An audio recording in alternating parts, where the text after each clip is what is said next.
오늘의 뉴스레터에 오신 것을 환영합니다. 아래는 주요 내용입니다. 1. 한국 미사일의 절대적인 위력. 2. 대한민국의 새로운 땅. 안녕하세요.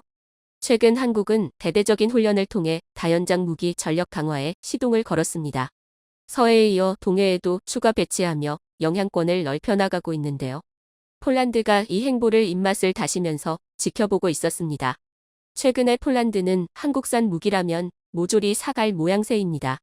어마어마한 주문량을 맞추기 위해 국내분 생산량까지 싹 쓸어가는 한편 K9 자주포 생산에 참여하는 외주업체 직원이 자재 수급과 납기에 허덕이며 쓴 글이 인터넷에 돌아다니고 K2 흡표를 생산하는 현대 로템 역시 경무를 감당하기 위해 업무 전 분야에 걸친 대규모 채용을 시작하기도 했죠.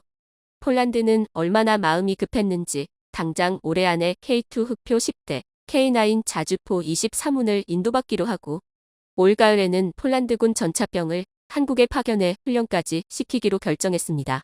전차병들이 훈련을 마치고 돌아오자마자 한국 전차에 태워서 그 즉시 전력화시키겠다는 계산입니다. 그런 폴란드에서 또 하나의 충격적인 발표를 내놓았습니다. 바로 한국의 천무다연장 로켓까지 도입하는 것을 검토하고 있다는 내용인데요.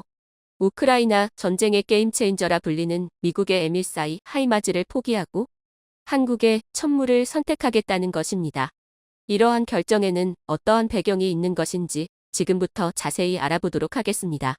최근 폴란드는 20조 규모의 대규모 방산 계약으로 전차와 자주포, 경전투기까지 사간대에 더해 추가 계약도 검토하며 한국 무기라면 말 그대로 뭐든지 구매할 것 같은 행보를 보이고 있습니다.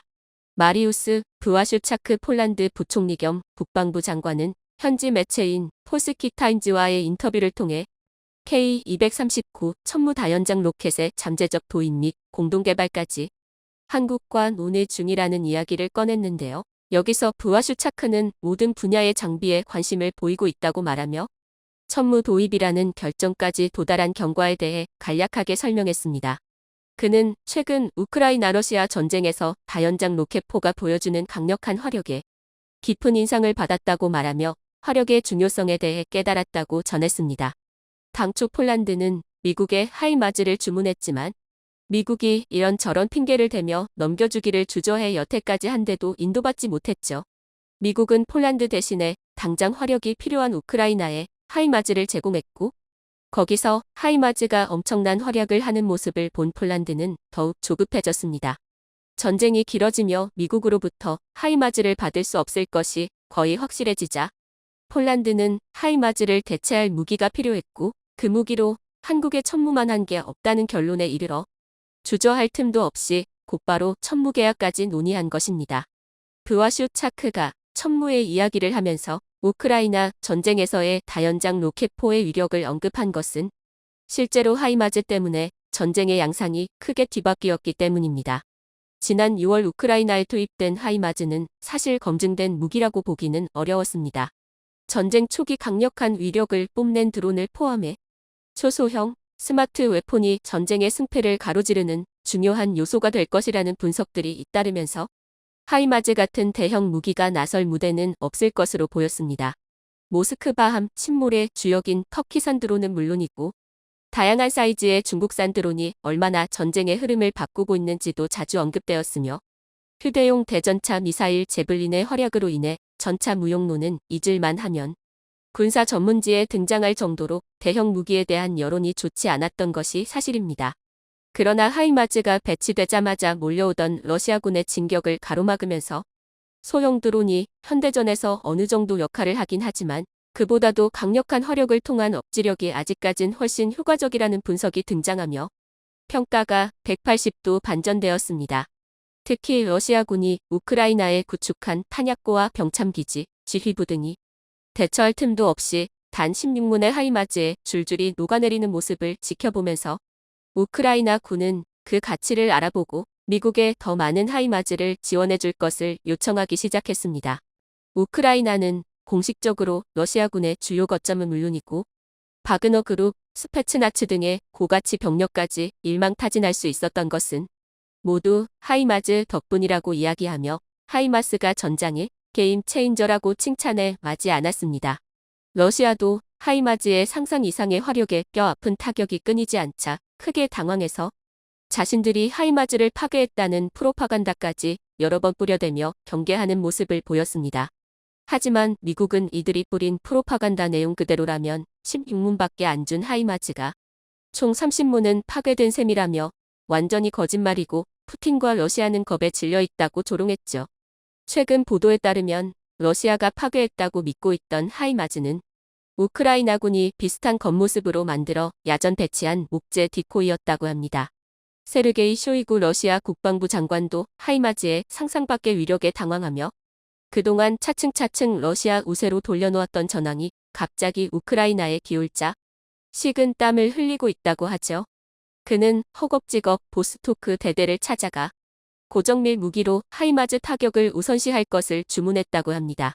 하지만 이미 하이마즈로 입은 피해가 너무 커서 소 잃고 외양간을 고치고 있는 쇼이구 장관은 그 자리를 유지하기도 힘들어진 궁지에 몰렸습니다.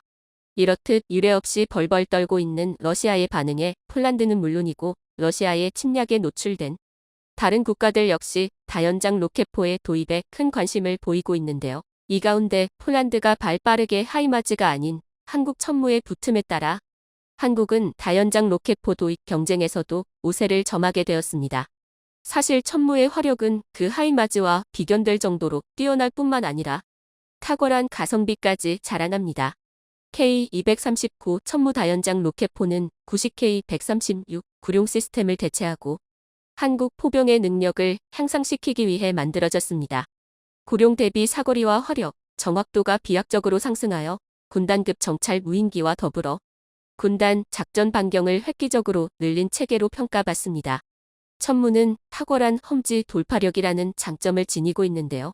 이 하이마즈가 우크라이나에서 큰 활약을 벌이고 있는 것은 평지였기에 가능했다는 분석이 나온 만큼 평지 전용 차체의 한계로 인해 산지가 많은 우리나라나 폴란드에서는 운용에 애로사항이 많습니다.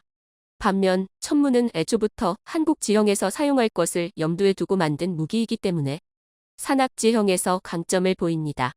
거대한 발사포드와 로켓을 매달고도 최대 시속 80km의 기동성을 뿜어내며 전용 탄약 지원 차량도 동일한 속도를 낼 수 있죠.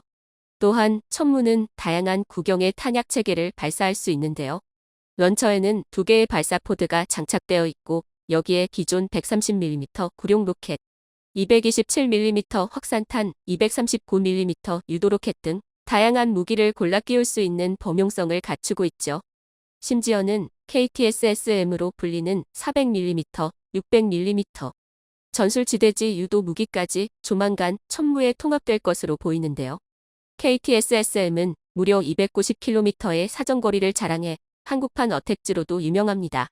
사격 반응 시간은 16초로 구룡 대비 77초 줄어들었고 재장전 시간은 160초로 260초가 걸리는 미국의 M270 MLRS보다도 빠르다는 장점을 지니고 있습니다.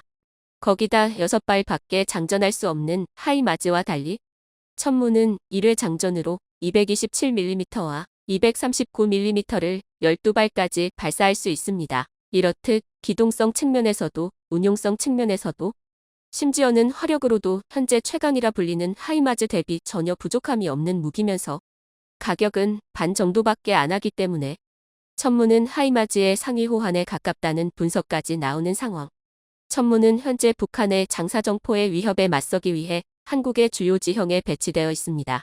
덕분에 북한은 이제 감히 과거 연평도 포격과 같은 도발을 저지를 수가 없게 되었는데요. 함부로 총부리를 겨눌 시에는 천무에 흠씬 두들겨 맞을 수 있어 서해 안보의 중요한 축을 담당하고 있습니다. 이렇듯 원래는 북한의 도발에 맞서기 위해 태어났지만 개량을 거듭하다 보니 하이마즈와 비견될 정도의 엄청난 스펙을 자랑하게 된 것이죠. 결과적으로는 북한과의 군비 경쟁이 새옹지마로 돌아온 셈입니다. 폴란드 역시 실전 배치된 천무가 발휘하는 압도적인 억지력에 대한 소식을 들었다고 하죠. 폴란드와 한국 사이에 논의되고 있는 도입 수량은 거의 500대에 달한다고 하있는데요. 슬슬 폴란드 내부에서도 이 정도 규모의 무기를 지불할 대금이 있는지에 대해 의문의 목소리가 나올 정도로 파격적인 숫자입니다. 한 대당 가격이 대략 30억 원 수준이고 이보다 훨씬 비싼 운용 탄종의 가격, 전용 탄약 지원 차량까지 계산한다면 적지 않은 액수를 한국에 지불해야 합니다.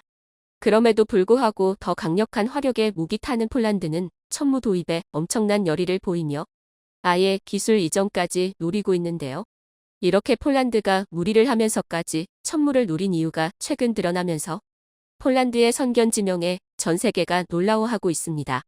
국방과학 연구소에드는 기존 K239 천무 다연장 로켓 사정거리를 크게 증가시킬 수 있는 연구를 추진 중에 있으며 천무는 이를 통해 하이마즈를 완전히 뛰어넘는 능력을 갖추고 명실상부한 다연장 로켓 최강자 자리에 오를 것이라고 밝혔습니다. 초고속 추진 기술인 덕티드 로켓을 천무 다연장 로켓 탄종에 적용하겠다는 것이죠. 기존 로켓 엔진은 내부의 산소만을 연소시키기 때문에 작동 시간에 한계가 있었는데 덕티드 로켓은 공기 중에 산소를 사용하기 때문에 연료만 충분하다면 계속해서 로켓이 작동할 수 있게 됩니다. 이를 통해 채공 시간을 늘릴 수 있어 사거리가 비약적으로 늘어나는 효과를 볼 수 있습니다. 또한 특수한 밸브로 가스 흐름을 조절해 필요할 때마다 추력을 조절할 수 있는데요. 적절한 유도 장비만 탑재하면 순식간에 천무는 초음속 대함 미사일로까지 발전할 수 있기에 비용 대비 엄청난 성능을 낼 수 있게 됩니다. 폴란드가 그렇게 욕심을 내는 이유가 설명이 되는 것이죠. 천무 도입 후 공동 개발에도 참여하면 성능이 향상된 덕티드 로켓 기술까지 활용할 수 있다는 점을 염두에 두고 무리한 지출을 감행한 것입니다. 한국 방산의 잠재력을 일찍 눈치채고 도입을 서두른 폴란드는 덕분에 큰 이득을 보게 될 것으로 여겨지는데요. 방위산업의 성공에 힘입어 대한민국이 국제무대에 등장하고 있습니다. 지구상에 인간이 발을 딛지 않는 곳은 없습니다. 그럼에도 불구하고 인간의 침입을 허락하지 않는 곳들이 지구상에는 남아있는데요. 그 중에서도 인간이 정복하기 어려운 곳이라 여긴 북극은 추위와 험한 자연 환경 때문에 끈질기게 인간을 받아들이지 않았죠. 그러나 북극도 최근 인간의 침입을 허용하면서 영토 분쟁의 중심 지역으로 떠오르게 되었습니다. 최근 미국은 북극 담당 조정관직을 변경하는 내용을 알렸습니다. 담당 조정관직을 대사급으로 격상시키는 조치였죠. 현지 시간으로 29일 미국의 갑작스러운 변경에 전 세계 국가들은 미국의 북극대사 조치에 어리둥절한 모습을 보였습니다. 그러나 러시아를 비롯해 중국 등 주요 국가들은 미국이 왜 조정관을 대사로 격상했는지 눈치챘죠. 북극 영토에 대해 미국도 숨겨둔 야심을 드러낸 것입니다. 그동안 아무도 지배할 수 없을 것이라 생각했던 북극도 기후 변화로 인해 온도가 올라가면서 충분히 정복할 수 있는 대상이 되었는데요. 그 가치를 알아본 미국이 미리 손을 쓴 것입니다. 사실 일찍부터 북극의 가치를 먼저 알아보고 이를 차지하려고 했던 나라가 있습니다.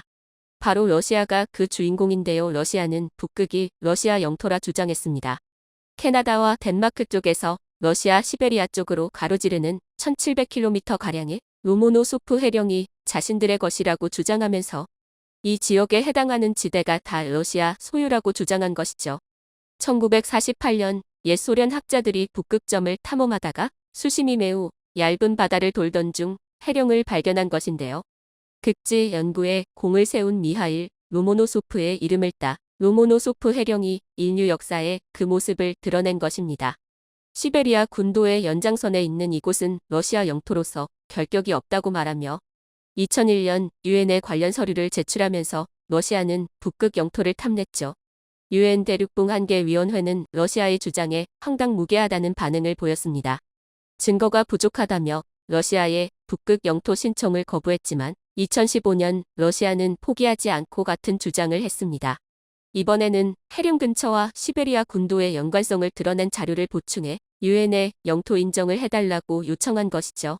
물론 북극을 러시아에게 넘길 수 없다는 생각에 다른 국가들이 일제히 나서서 반대했지만 러시아는 항상 북극 영토에 관해서 고집을 꺾지 않았습니다. 문제는 이렇게 러시아가 자신의 땅이라고 주장하는 바람에 덴마크와 노르웨이 등 북극과 가까이에 있는 국가들 역시 북극에 대한 영유권 주장을 펼친 것이죠. 자국과 연결되어 있는 땅, 자국과 근접해 있는 북극의 섬, 그 외에 자국에서 설치한 옛 유물들을 근거로 캐나다, 노르웨이, 덴마크, 심지어 아이슬란드까지 북극에 대한 영유권을 주장하고 나서며 혼란을 일으켰습니다. 각 국에서 자국 땅으로 북극을 편입하려고 하자 이에 북극과 이해관계에 놓인 국가들이 자발적으로 협의회를 구성해 북극을 건들지 말고 공동관리에 두자는 의견을 제시합니다. 지금의 북극이 사회 아틱 카운실은 이렇게 탄생이 되었죠. 인접 국가들과 관련 국제기관 그리고 그 외의 단체가 참여해 북극권의 환경보호와 지속가능한 발전을 목표로 이사회 관할하에 북극이 놓이게 된 것입니다. 강대국들의 이권 다툼의 희생이 되기 전에 타협을 본 것이라 북극은 다행히도 강대국들의 이권 다툼에서 무사할 수 있었습니다. 그러나 미국이 북극 대사로 지위를 격상하면서 그동안 꾸준하게 북극 권리를 주장했던 러시아는 물론이고 중국도 북극에 대한 욕심을 드러내며 영토 분쟁에 불이 붙었습니다. 중국은 최근 자신도 북극에 가까운 국가라고 주장하며 북극에 대한 권리를 강하게 얘기하기 시작했습니다. 헤이룽장성이 북극과 가까운 곳에 있다고 말하며 북극 개발에 중국도 무관하지 않다는 의견을 보였죠. 전통적인 강대국은 물론이고 중국까지 북극에 탐을 내는 이유는 여러 가지 요인이 있습니다. 영토가 늘어난다는 차원의 이야기가 아니라 향후 미래 패권을 결정짓는 장소가 바로 북극이기 때문이죠. 미국 지리학회에 따르면 북극에는 지구상에서 개발되지 않은 원유의 약 13%, 900억 배럴에 해당하는 자원이 묻혀 있습니다. 천연가스의 30%, 액화천연가스의 20%가 묻혀 있는 것으로 추산되어 있어 북극을 손에 넣으면 이 자원 개발에 손을 댈 수 있는 것입니다. 그동안 북극이 사회의 관할에 놓여 있어 학술적 연구 외에는 자원 개발에 손을 댈 수 없었으나 우크라이나 러시아 전쟁으로 촉발된 자원 전쟁이 본격화되면서 탐사가 가능해진 북극까지 강대국들이 탐내기 시작한 것이죠. 대략적으로 자원 가치만 따져봐도 172조 달러 한화로 약 20경 원에 달하는 천문학적인 가치를 북극은 지니고 있습니다.